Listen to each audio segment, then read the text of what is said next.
Mheshimiwa Paul Makonda amesema kwamba Uncle T hatakiwi kupostiwa wala kujiposti kwa sababu ana tabia fulani ambazo zinaonekana kuwa ima ndivyo alivyo ama anajifanyisha.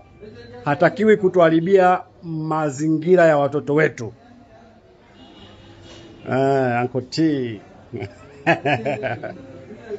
utakiwi kujiposti wala kupostiwa. Wale wote wanaomposti Uncle T hamtakiwi. Wizara inawaona na itafanyia kazi mitandao yenu. Kwa sababu mnamposti watoto wetu wanamuona wanaiga. Hatutakiwi kumposti Uncle T. Mheshimiwa Paul Makonda, kuna mwingine anaitwa Dudubaya. Huwa akilewa anatukana sana. Hivyo amemtukana baba yake Juma Nature akiwa amefariki. Huyo naye sheria zimchukulie hatua. Na msoma